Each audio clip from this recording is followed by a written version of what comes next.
35-28. Just about set to start the second half.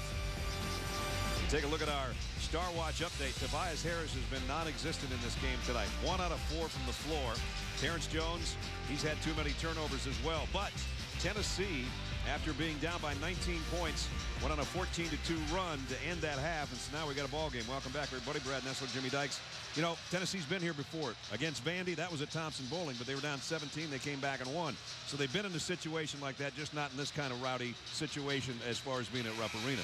I think for the first 15 minutes of this ball game, Tennessee didn't think they could win the ball game. Right. I think the last 5 minutes of the first half, Tennessee now feels like they can win this ball game. The problem they have right now, they're turning it over 10 times in the first half. Kentucky, Brad, 11 turnovers already in this game. Kentucky has only been averaging 11 turnovers for the entire ball game in SEC play. So both teams need to tighten up, take care of that basketball. All right, let's check in with Shannon Spake, third member of our team. Shannon? Well, I caught up with Coach Calipari walking out of the locker room. He told me, with the exception of the last few minutes of that first half, very happy with his team's play, especially on defense. Now, one thing Coach has stressed over the last few weeks is finishing strong and late game situations. And you know what? That's what a young team, sometimes you can't put your foot on the opponent's throat. And I think that's been one thing that Kentucky has at times let slip away. Well, they let it slip away tonight. They start with a 7-point lead to open the half.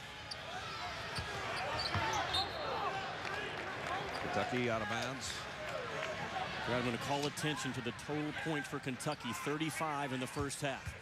In 5 of their 6 losses this year, Kentucky has been held to 70 points or less. That's the magic line right now that Tennessee is trying to stay at. Here's Knight, who sat much of the first half with 2 fouls. Jones going left is always strong, but that one rimmed out. And the rebound, Tennessee. Goins will push it and now back out for the Volunteers. And Pearl should have better control over his club offensively again. Score early if you have the numbers. If not, score late. That's how you keep the pace that you want to play when you're on the road. Remember, in this half, he's got his team in front of him and their bench. And Goins has 9, and it's down to a 5-point game. Liggins across the paint was fouled. He's probably lucky he was fouled because I don't quite know where he was going again. Do you? Just had a little bit of a right seam. What disturbs me about this play, Tennessee scores, and then they allow Kentucky to get to the rim and get fouled right afterwards. And that's no matter what answer you give the coach tomorrow in the film session, there is no correct answer on that. Here's the leading scorer in the first half for Kentucky. He's got 12 now. Liggins, a junior out of Chicago, averaging 8.5 a game. This is the best game he's had scoring-wise against Tennessee. Kept alive. Josh Harrelson with another offensive rebound. Came right to him that time. He has a knack of knowing where to be in the right place to get those offensive rebounds. They'll have a fresh clock to work with. They can make this a 3 or 4 point possession if they score. Harrelson will try to do it. And he'll have to do it from the free throw line. Boy, a good pocket pass delivered to Josh Harrelson on the baseline. Kentucky's ran several versions of down screens and handoff plays in this ball game so far. That time Tennessee sniffs it out, and Harrelson just rolls to the baseline for the pocket pass. Here's Josh Harrelson, the senior out of St. Charles, Missouri. A banger on the glass. And the points he gets, he usually gets because somebody else misses and he cleans up. He's got 5 in the game. He averages 5.9. This will put him on his per game clip if he hits the free throw. He's had 14 rebounds 3 different times this year in games. That's huge. Second one rimmed out, but Jones keeps it alive. There's your best 2 rebounders in the conference going and getting the ball. First Harrelson and then Jones. And now Goins, nice overplay defensively, and Melvin Goins missed the layup. Well, that's 6 turnovers by Terrence Jones in this game. And a missed dunk. And now Hobson having some words. And the officials stepped in quickly. And so did the teammates. Here was Goins' trip to the basket. Well, he drives it. The ball is Boy, it looked like a Kentucky player came in and interfered with that basket when the ball was up on the backboard. Definitely hit the rim. I don't know that it would have had an effect on the shot or not. I couldn't see the number of the Kentucky jersey, but that ball got on that backboard, and you cannot interfere with that rim. And I think Tennessee got 2 points stolen from them. Darius Miller and Scotty Hobson just had a little quick hug at the free throw line, so they put that behind them. While Miller hits the free throw. But Tennessee's got to get to the free throw strike. We talked about who's going to own the nail in this ball game. Kentucky continued to try to drive it across the nail, and Tennessee not getting back to that nail to shoot free throws. Tennessee only 6 free throw attempts in this game. And Kentucky's been living there. Miller with 5 points. Lead goes back to 9. Tennessee got it down to 5 in the opening moments of this second half. Normally this is where Tobias Harris or Hobson is option 1 and option 2 for Tennessee. Here's Harris. Fadeaway jumper rims out. Brandon Knight goes up and snatches a rebound. Good job of chest up and hands up when Harris elevated for the shot. He's been a non-factor tonight. You picked the right guy that he was going to be the man that last trip. Here's Harrison. 3 comes out, but picked up by Knight. He'll lay it up and in. Again, loose ball rebound. Kentucky gets 2 first.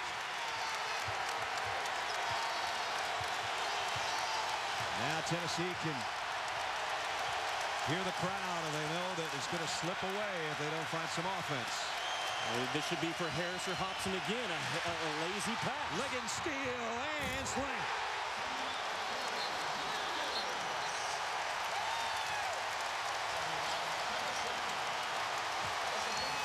With 17-17 to go. Shannon's got a special guest. That's right, John Wall sitting here watching all the activities. What brings you to this game here tonight? You know, it's the first time I really had a break. You know, it's a big game, a rivalry game against Tennessee, and I got a game tomorrow, but I just wanted to come out and show some support and get back home and get prepared for my game tomorrow. I got to ask you, looking around, all the energy here, just the excitement, any regrets that you didn't stay for more than 1 year? No, there's no regrets. You know, I think it was the right move for me and a great opportunity for me and my family and for me to reach my dreams, but I'm not going to lie, I really miss being at Kentucky, and great to see these young guys come in and do the right thing and play basketball. Yeah, if you could play coach for 1 day, step into coach's role, what would you do to kind of keep this team moving in the right direction? Just tell them to get fight, play hard every night, and listen to coach. You know, he's a great job, and I think if they play hard every night, they win more games. And of course, John's going to be part of some of the break activities. He's actually going to be the why when some of the guys get out onto the court a little bit later, guys. He's actually really pumped up about that. That is big stuff. We've seen a lot of big-timers do that. Magic Johnson, LeBron James, the list goes on and on. John gets to add his name to that list. I know this. Later on. He'll get out to that Y and back to his seat quicker than anyone that's ever done it. That guy's a blur. Yes, he is. He's going to adopt that Y quickly. There's the guy that took his spot, knocking down a 3. Right on cue. First we have John Wall say the word rivalry week, and then we have Brandon Knight knock down a 3 after John's interview. That's pretty good timing. Every practice I was at last year for Kentucky, John Wall would be the last one to leave the floor. You know who the last one is to leave the floor this year for Kentucky? Brandon Knight. Brandon Knight. The common threads of Tyreek Evans and Derrick Rose, John Wall, Brandon Knight. That's what it is. And you know, when you're Brandon Knight and a lot of people want you to be the second coming of John Wall, well, when you do something like this, the best thing to do when it drops through is turn around and look back and say, John, how about that? Ha ha ha. Brad, he shoots it better than John Wall does, even right now. And John Wall would admit that as well. He doesn't have the explosiveness, and they go by in the gear. There's only one John Wall gear right now, but Brandon Knight's having an awfully good freshman season. A lot of people make this comparison, and it's easy to look at the numbers and think it's the same. I don't particularly think it is, but it's hard to argue with the statistics, I guess. Those 3 guys last year, they were ready for the NBA at this point in the season. The 3 freshmen for Kentucky this year are not ready for the NBA. They are very good, but they're not ready for the next step yet. Foul on Tatum. That'll be his second.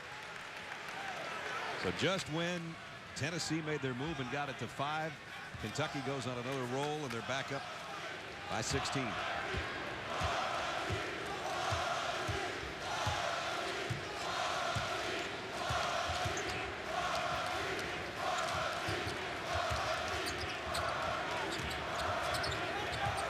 Kentucky works it around on top. Lamb and Knight. Knight's going to try another deep ball. This one short. Williams trying to battle for the rebound. Lost the battle to Miller. Now Knight, the lob to Harrelson.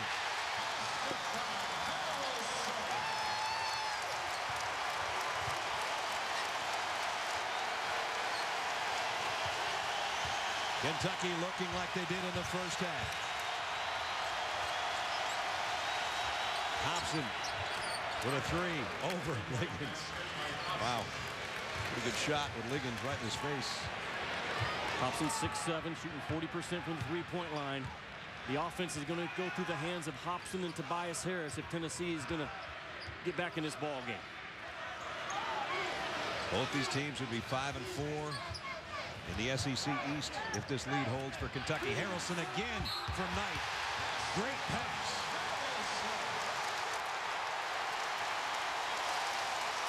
Back-to-back plays, partner, by big 55, Josh Harrelson.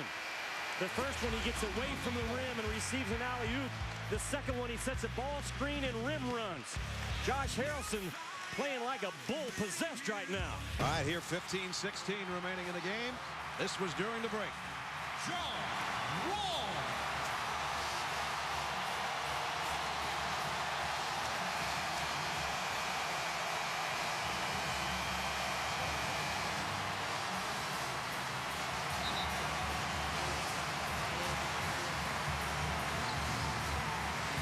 Part of a team that was 18-0 on this floor last year, 35-3 overall. Won their 44th SEC title, their 26th tournament championship, and now the 2010-11 edition is leading by 17 over Tennessee as Josh Harrelson caps off a three-point play. It's the slowest I've ever seen John Wall move on a basketball court. And he didn't do the John Wall thing, did he? I didn't see the dance No, but a move. whole bunch of other folks were in this building. I saw you doing it. Brad, Tennessee's getting hammered on the boards. Down 9 on the boards, and they're one of the better rebounding teams in the SEC, and they still can't get to the free throw shot. If they don't get either one of those two things corrected, this lead's going to continue to expand on them, kind of like it did last year in the semifinals of the SEC tournament. Well, you see the rebounding difference tonight. Pearl misses.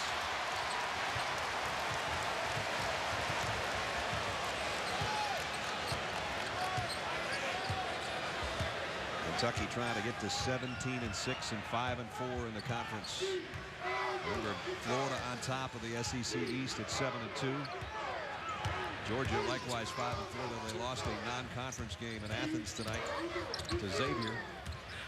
Miller on a floater. And the rebound is Brian Williams. Hobson trying to beat the pack to the rack. And we'll go to the free throw line as Harrelson fouled him. That's going to be been to every coach we've got. And we love coming here, though. The passion of the Kentucky fans, just, it's always in place. I go back to the time when I was an assistant coach here, and we had a day in practice that the team wasn't giving it to us, and we sent everybody to the top row of section 241 and said, you go up there and sit for a while, because on game night, there will always be fans at the top of 241, and that's where this camera is right now. And every game you come to, there'll be fans at the top row of Rupp Arena. They set up Thursday night in 241, and the point was the passion, the pride, the determination that the fans bring. You have to understand that as a Kentucky player. Some of